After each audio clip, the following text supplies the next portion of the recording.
Top 10 में खबरों की शुरुआत करेंगे। जंतर मंतर पर करीब पिछले 1 महीने से धरना दे रहे पहलवानों को वहां से हटा दिया गया है, लेकिन ये मामला इतनी जल्दी शांत होता नहीं दिख रहा है। मंगलवार को पहलवानों ने हरिद्वार में अपने मेडल्स गंगा नदी में प्रवाहित करने का ऐलान किया था, लेकिन किसान नेता नरेश टिकैत ने उन्हें मना लिया। टिकैत ने सरकार को 5 दिनों का अल्टीमेटम दिया है।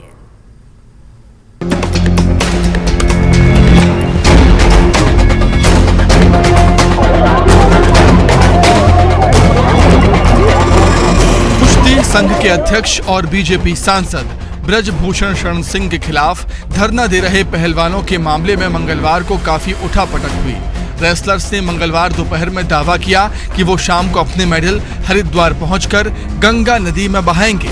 मेडल बहाने के लिए पहलवान हरिद्वार में हर की पौड़ी पहुंच भी गए, लेकिन इससे पहले ही किसान नेता नरेश टिकैत ने वहां पहुंचकर पहलवानों को रोक लिया।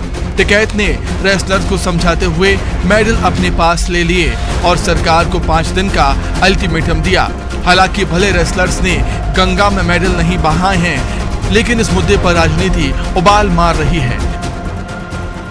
देखिए, उनका ये फैसला बहुत ही दर्दनाक, अफसोसनाक कहा जाए कि जिन बेटियों ने कहा जाए कि अपनी मेहनत से, अपनी कोशिश से देश का नाम रोशन किया सारी दुनिया में, उनके साथ जिस तरह का सलूक जो वर्तमान सरकार है वो कर रही है, उनकी जो पीड़ा है उसको सुनने को कोई तैयार नहीं है। और ऐसे हालात में मायूस होकर जो फैसला उन लोगों ने लिया है वो हम सब के लिए, पूरे देशवासियों के लिए चिंता का विषय है। बीजेपी का कहना है कि कानून अपना काम कर रहा है, ऐसे में रेसलर्स चाहते क्या है? Rule of law will take its own due course. The wrestlers or anybody cannot simply continue with their drumming up of sympathy at the expense of everything and everybody else. Now, if they want to march to the new parliament, based on what? What is your grievance? What is your grievance when the rule of law is already in place, when the due process is already taking place? Vinesh Phogat, Sakshi Malik और बजरंग पुनिया समेत तमाम पहलवान जंतर मंतर पर 23 अप्रैल से धरना दे रहे हैं। इससे पहले 18 जनवरी को भी पहलवानों ने ब्रजभूषण सिंह के खिलाफ धरना प्रदर्शन किया था। पहलवानों ने ब्रजभूषण के खिलाफ यौन उत्पीड़न के आरोप लगाए हैं और सुप्रीम कोर्ट के दखल पर दिल्ली पुलिस ने 2 मामले भी दर्ज कर दिए हैं, लेकिन रेसलर्स इतने से भी मानने को तैयार नहीं। Bureau report, news 18। प्रधानमंत्री नरेंद्र मोदी को सत्ता में आए 9 साल हो चुके हैं। इन 9 वर्षों में मोदी ने इन सालों में देश की पहचान बदल दी, दुनिया में कीर्तिमान कायम किया। नरेंद्र दामोदर दास मोदी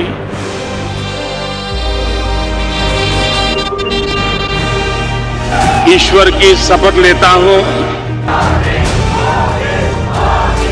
कि मैं विधि द्वारा स्थापित भारत के संविधान के प्रति सच्ची श्रद्धा और निष्ठा रखूंगा।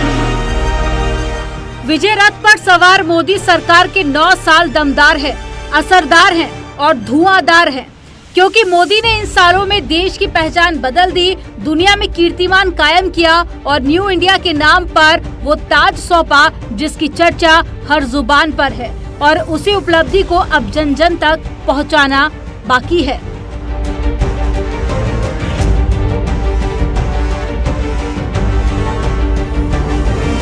तो पिछले 9 वर्ष के अंदर देश के अंदर बदली हुई परिस्थितियां हम न केवल महसूस कर रहे हैं, बल्कि उसके बारे में अलग अलग सेक्टर जो अभी भी हो सकता है कि किन्हीं कारणों से हम लोगों के संज्ञान में न आया हो या किन्हीं कारणों से आप लोगों ने या किसी ने उसको टच करने में थोड़ा कहीं भी अगर वो हुआ हो तो उसको फिर अलग से आप नए सिरे से उसको आम जन तक पहुंचाने में योगदान दे सकते हैं। इन 9 सालों में जो माननीय प्रधानमंत्री नरेंद्र मोदी जी की ये कालखंड के 9 साल रहे हैं, ये अभूतपूर्व रूप से देश का विकास हुआ है। गरीब कल्याण के लिए जो योजनाएं इन 9 सालों में बनी है, देश में वो पहले कभी नहीं बनी थी। और लोगों में फर्क भी साफ दिखाई देता है कि 2014 और 2014 से पहले और 2014 के बाद जिस प्रकार से अभूतपूर्व रूप से देश का विकास हुआ है। प्रधानमंत्री नरेंद्र मोदी को सत्ता में आए 9 साल हो चुके हैं और 26 मई 2014 में पीएम नरेंद्र मोदी ने केंद्र सरकार की कमान संभाली थी और मोदी लहर पर सवार बीजेपी ने प्रचंड बहुमत हासिल किया था, जिसे 2019 में आई मोदी सुनामी ने विपक्षी के कई पुराने किलों को उखाड़ फेंका था। पीएम नरेंद्र मोदी के चेहरे पर बीजेपी ने 303 लोकसभा सीटों पर जीत हासिल की थी और उस रिकॉर्ड को तोड़ने के लिए एक बार फिर से टीम मोदी मैदान में है। देश में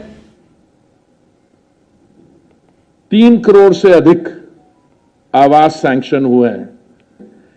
तो आप हमारे आंकड़े देखें तो 3 करोड़ से अधिक, जिसमें प्रधानमंत्री आवास योजना जो अर्बन इलाके का है, अर्बन क्षेत्र का है, उसमें उत्तर प्रदेश में ही 17,42,505 आवास सैंक्शन हुए। 9 साल में पीएम मोदी ने कई बड़े फैसले लिए, जिसे अब गिनाया जा रहा है, लेकिन विपक्ष को ये नागवार गुजर रहा है। अखिलेश यादव ने मोदी सरकार के 9 साल पूरे होने पर निशाना भी साधा और वोट के नाम पर सियासी वोट देने की कोशिश की। 9 साल अब 10 नंबर ही हो जाएंगे, 10 साल पूरे हो जाएंगे। क्या उम्मीद करोगे? बिजली महंगी, कोटा बिजली का नहीं बढ़ा पाए, NHAI से किसी एक्सप्रेसवे के लिए बजट नहीं ला पाए।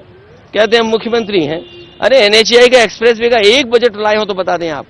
और प्रदेशों में एक्सप्रेसवे के लिए बजट मिल रहा है, NHAI बजट दे रहा है। और जिस देश को प्रधानमंत्री इस प्रदेश ने दिया, NHAI का बजट क्या है? मुझे याद है प्रधानमंत्री के क्षेत्र में जब बिजली दी गई थी तो यही मांग की थी समाज सरकार ने कि बिजली का कोटा बढ़े। बीजेपी मोदी सरकार के काम गिना रही है, लेकिन विपक्ष उन कामों में भी कमियां ढूंढ रही है। लेकिन मोदी सरकार के फैसलों से जनता को डायरेक्ट लाभ मिलने वाली योजनाएं अब भी देश हित में जारी है। स्वच्छ भारत अभियान, पीएम आवास योजना, उज्ज्वला योजना, हर घर जल योजना, कोविड टीकाकरण, 5G सेवाओं की शुरुआत। मोदी सरकार की इन्हीं योजनाओं को अब घर घर तक पहुंचाया जा रहा है और 2024 की जमीन तैयार की जा रही है, क्योंकि बीजेपी का लक्ष्य इस बार 303 सीटों की जगह 350 के आंकड़े को पार करना है। इसके लिए बीजेपी अब सभी राज्यों में अपने कामकाज को गिना रही है और यही वजह है कि कांग्रेस से लेकर समाजवादी पार्टी तक बीजेपी पर हमलावर है। Bureau report, news 18। दिल्ली शराब घोटाला मामले में जेल में बंद आम आदमी पार्टी के नेता मनीष सिसोदिया की जमानत याचिका दिल्ली हाईकोर्ट ने खारिज कर दी है। अदालत ने याचिका को खारिज करते हुए कहा, मनीष सिसोदिया के खिलाफ लगे हुए आरोप काफी गंभीर हैं।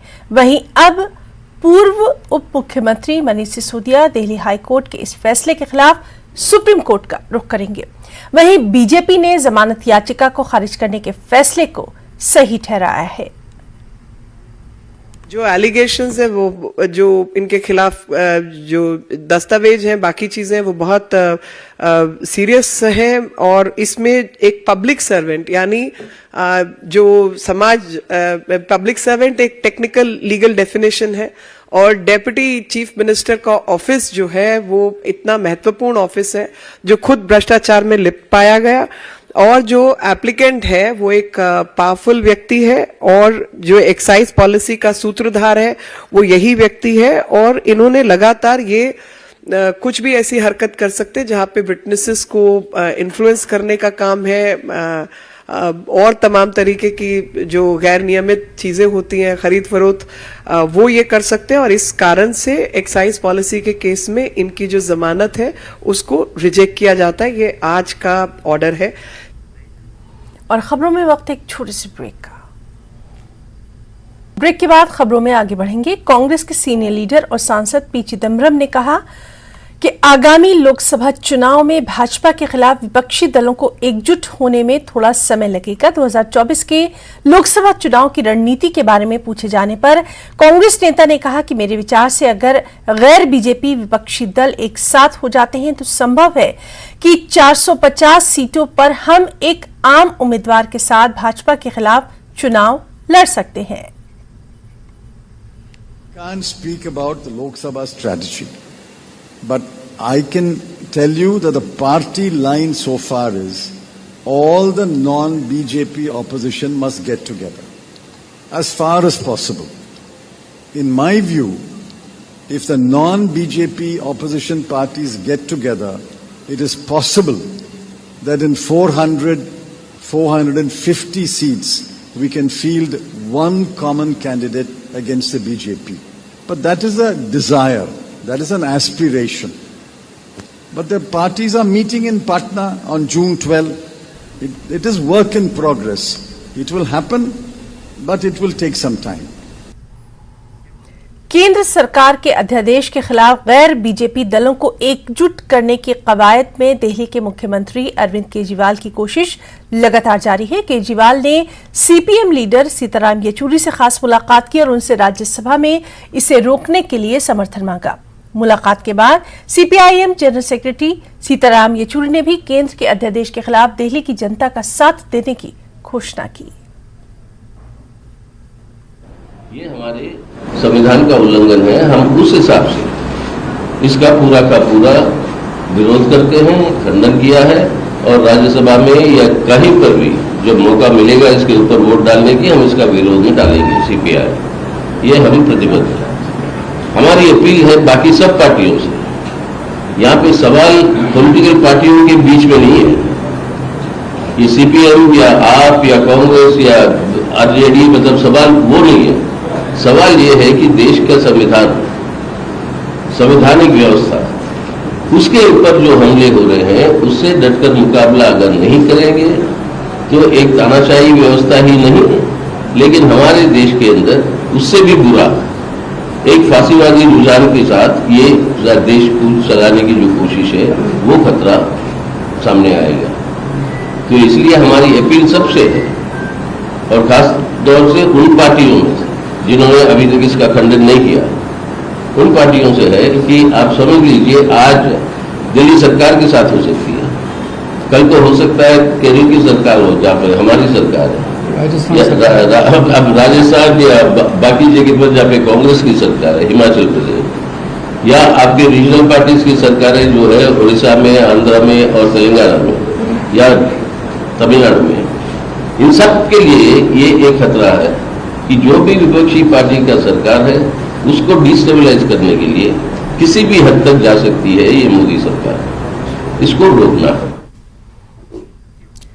आज दिल्ली की 39 महिलाएं और उत्तर भारत की लगभग 200 महिलाएं बिना महरम के मुकद्दस सफर के लिए रवाना हुई। इस बार देश भर से कुल 4000 महिलाएं हज यात्रा पर जा रही हैं। इस दौरान केंद्रीय मंत्री मीनाक्षी लेखी भी मौजूद रही। उन्होंने जत्थे को हरी झंडी दिखाई। हज यात्रा के इतिहास में ये पहला मौका है जब महिलाएं बिना महरम के हज यात्रा कर सकती हैं। इसको लेकर महिलाओं में खासा उत्साह भी देखने को मिल रहा है। बताया जा रहा है कि बिना महरम के यात्रा करने वाली महिलाओं के आंकड़े 4000 तक पहुंच चुके हैं। राजधानी दिल्ली से इस यात्रा में शामिल हो रही महिलाओं की संख्या 39 से आज इन्हें रवाना किया गया। बहुत खुशी की बात है और ये जो है मैं बहुत गर्व से कह सकती हूँ कि इस बार जो है जो महिलाएं बिना महरम के जा रही हैं उनकी संख्या सबसे ज्यादा है। पहले से पूरे भारत से ऐसी 4000 महिलाएं जा रही हैं और जहां तक मैं दिल्ली की बात करूं तो ऐसी 39 महिलाएं केवल दिल्ली से जा रही हैं, जो कि बहुत बड़ी बात है। पिछले वर्षों से ये संख्या बहुत ज्यादा है और ये जो है महिला सशक्तिकरण की दिशा में बहुत बड़ा कदम है और इसके लिए मैं आदरणीय प्रधानमंत्री जी का बहुत बहुत धन्यवाद और आभार करूंगी, क्योंकि उन्होंने हमेशा महिलाओं को सशक्त करने की बात करी है और उनको हर तरह की सुविधा मुहैया करवाने में पूरा समर्थन दिया है। एग्जीक्यूशन बहुत परफेक्ट था और सबको उम्मीद भी नहीं थी और ट्रेनिंग में उनको फिजिकल ट्रेनिंग भी, एक्सरसाइजेज वगैरह भी सिखाई गई हैं, क्योंकि 8 किलोमीटर का सफ़र है। उनके कमरों के अंदर रेफ्रिजरेटर वगैरह का भी इंतजाम किया गया है, जिनको इंसुलिन और इस तरीके की दवाइयाँ लेनी होती हैं और वहाँ पे हमारे कुछ पैरा फोर्सेस वाले भी लोग गए हैं जो इस सफ़र को उनके लिए आसान कर सके। तो पूरी जो कोऑर्डिनेशन है वो बेहतरीन कोऑर्डिनेशन है और भारत का नाम रोशन हो, इसी उम्मीद के साथ सबको बहुत बहुत मुबारकबाद, बधाई। दिल्ली के लिटिल थिएटर ग्रुप ऑडिटोरियम मंडी हाउस में एक स्टेज प्ले का आयोजन किया गया। नाटक मंचन का निर्देशन मशहूर आर्टिस्ट स्वाति सिन्हा ने किया। ये स्टेज प्ले भारत के मशहूर हिंदी और उर्दू साहित्यकारों की कहानियों पर आधारित रहा। मंटो की कलम से और हरिशंकर परसाई के रंग नाम से इस स्टेज प्ले को पेश किया गया। इस अवसर पर निर्देशक स्वाति सिन्हा ने कहा कि कई सालों पहले लिखी गई कहानियां आज भी बेहद प्रासंगिक है। बढ़िया रहा खुद को एक्सप्लोर करने का एज एन एक्टर और एज ए वॉइस एक्टर भी मुझे मौका मिला एंड ग्रेट एक्सपीरियंस सबके साथ काम करके और स्वाति जी के साथ काम करके बहुत ज़्यादा मिल रहा है। काफ़ी अच्छा था एक्सपीरियंस, क्योंकि एक आज़ादी बहुत ज़्यादा थी एज एन आर्टिस्ट और जो भी आपका क्रिएटिव इनपुट कुछ लेके आ रहे हैं तो उसकी रिस्पेक्ट हो रही है, उसके कंसिडर किया जा रहा है। भले ही वो आखिरी में हो या ना हो वो अलग बात है, लेकिन जो आज़ादी है, जो अपनापन है, वो शायद हर जगह नहीं मिलता। बहुत amazing, I mean the characters were station, तो ये थोड़ा डिफरेंट था और उसकी वजह से कनेक्ट भी कर पा रहे थे। इवन दो मूवमेंट नहीं थी, रिस्ट्रिक्शंस थी, बट एक्चुअली कैरेक्टर्स मूव कर रहे थे इन दी हेड, जिस तरह से उसको पोर्ट्रे किया गया। So very amazing. It's a blend of theatre and voice artist और इसमें हमने कथा वाचन की शैली को एक नए रंग दे करके प्रेजेंट किया है। आज हमारा प्रिविलेज था और हम उम्मीद करते हैं इसके साथ नए नए प्रोग्राम्स लेकर के आपके सामने आते रहेंगे और आप इसको एंजॉय करते रहेंगे। पाकिस्तान की मुसीबतें हैं कि कम होने का नाम नहीं ले रही। आईएमएफ ने कर्ज के लिए झोली फैलाकर खड़े पाकिस्तान के सामने एक और शर्त रख दी है। उसने पाकिस्तान से पहले अपने यहां राजनीतिक विवादों को सुलझाने के लिए संवैधानिक प्रक्रिया का पालन करने के लिए कहा है। हालात ये हैं कि पाकिस्तान पर डिफॉल्ट होने का खतरा बना हुआ है और कर्ज मिलने का रास्ता है कि साफ होता नजर नहीं आ रहा। Special report. आखिर करे तो क्या करे, दिन में रोजाना की सब्जी नहीं है।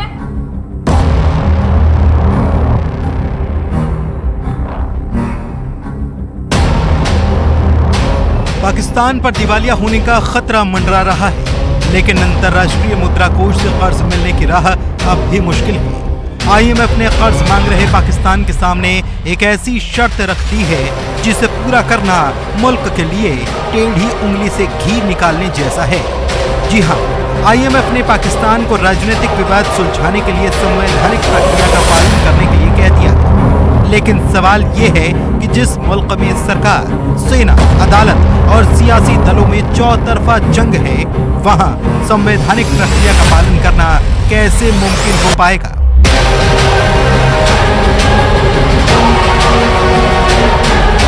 दरअसल कर्ज को लेकर आईएमएफ और पाकिस्तान सरकार के बीच पिछले कई महीने से जारी गतिरोध के बीच प्रधानमंत्री शहबाज शरीफ ने 6.5 अरब डॉलर के बेल आउट पैकेज को बहाल करने के लिए प्रबंध निदेशक क्रिस्टालिना जॉर्जिवा से संपर्क किया था।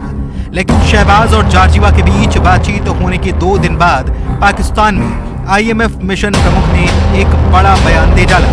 उन्होंने कहा, हम हालिया राजनीतिक घटनाक्रम पर ध्यान देते हैं और घरेलू राजनीति पर टिप्पणी नहीं करते हैं, लेकिन हम उम्मीद करते हैं कि संविधान और कानून के शासन के अनुरूप शांतिपूर्ण तरीका निकाला जाएगा। जाहिर है पाकिस्तान के राजनीतिक हालात पर आईएमएफ की नजर है। इमरान की पार्टी पीटीआई कार्यकर्ताओं के खिलाफ जारी कार्रवाई, लोगों के अपहरण, दोनों प्रांतों में चुनाव कराने के लिए 90 दिन की संवैधानिक सीमा का उल्लंघन और सैन्य अदालतों में नागरिकों के खिलाफ सेना अधिनियम के तहत मुकदमा चलाए जाने के बीच आईएमएफ का ये बयान आया है। पाकिस्तान सरकार के राजस्व से ब्याज भुगतान लगातार बढ़ता जा रहा है। मुद्रास्फीति के कारण डिफॉल्ट का खतरा भी गंभीर हो चला है। डिफॉल्ट होते ही आम आदमी की क्रय शक्ति खत्म हो जाएगी। पाकिस्तानी पिछले 59 सालों में उच्चतम मुद्रास्फीति दर का सामना कर रहे हैं। पाकिस्तान में रुपए की कीमतों में गिरावट लगातार जारी है। पाकिस्तान में मुद्रास्फीति इस समय 36.4% तक पहुंच चुकी है। डिफॉल्ट की स्थिति में मुद्रास्फीति की गति कई गुना बढ़ जाएगी और लोग बाजार में उपलब्ध सीमित वस्तुओं के लिए भी मारपीट करेंगे। इतना ही नहीं, बैंक और वैश्विक बाजार पाकिस्तान के लिए दरवाजे बंद कर देंगे। Bureau report, news 18। तो टॉप 10 की खबरों में आज के लिए फिलहाल इतना ही। हमारी पूरी टीम को दें इजाजत। नमस्कार।